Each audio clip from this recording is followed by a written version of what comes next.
Salut les amis, mon thème est la communication dans le couple. L'un des facteurs qui provoque beaucoup de divorces dans les couples, c'est le manque de communication. La grande majorité des couples qui viennent me consulter vivent de sérieux problèmes de communication. Donc vous voyez comment la communication en couple est très importante. Nous allons traiter ce sujet en 3 parties. La première partie, la définition de la communication dans le couple. La deuxième partie, les conséquences de manque de communication dans le couple.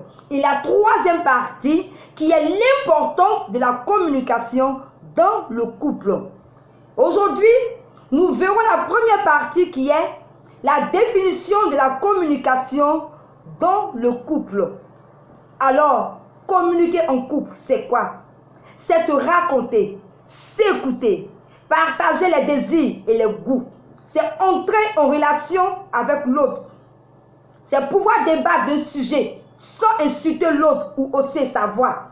C'est exprimer clairement ses propres attentes à son conjoint et ne pas attendre que l'autre les devine.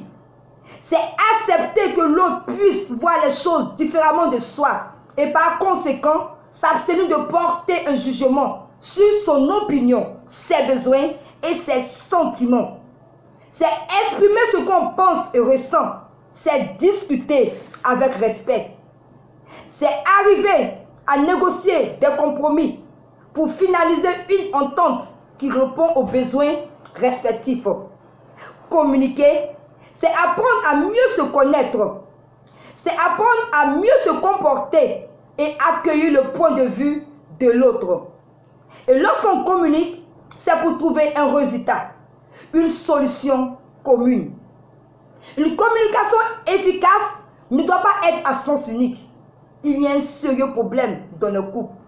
Lorsque l'un d'entre eux n'est pas réceptif, une relation est équilibrée lorsque chacun tient un bout de la relation.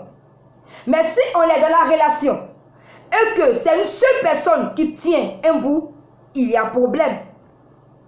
Dans une de mes consultations, j'ai reçu une patiente qui me disait que son époux n'était pas réceptif. Lorsqu'il devait débattre d'un sujet, elle parle toute seule. Et lui, il ne réagit jamais. C'est très dangereux pour le couple. Car pour qu'une relation réussisse, pour qu'un couple réussisse, il faut que les deux s'investissent dans la relation. De la même manière qu'on entretient notre corps, c'est de cette même manière qu'on doit entretenir nos relations. Alors, chers amis, la communication en couple, c'est s'exprimer librement. C'est être ouvert à l'autre. C'est se parler de tout. C'est régler les problèmes en discutant avec respect. La communication est donc le pilier pour une vie à deux heureuse.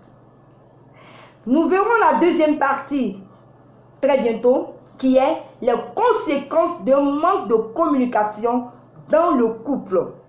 Partagez-moi cette vidéo. Pour ceux qui ne me connaissent pas, je suis Gloire de Dieu, conseillère conjugale et veilleuse de conscience. Pour tous ceux qui veulent me contacter, je suis au 40 88 51 50. Pour toutes vos difficultés que vous traversez en couple, quel que soit le type de problème, vous pouvez contacter Gloire de Dieu. Pour le manque de communication, le manque de confiance, vous n'arrivez pas à vous entendre sexuellement, contactez Gloire de Dieu. Pour toutes ces personnes qui sont découragées de la vie, qui cherchent une direction, vous pouvez aussi contacter Gloire de Dieu. Et pour toutes ces personnes enfin, qui sont à la recherche de leur âme sœur, qui cherchent aussi des conseils, vous pouvez aussi voir Gloire de Dieu. Je vous aime tous et à très bientôt pour une prochaine vidéo. Bye.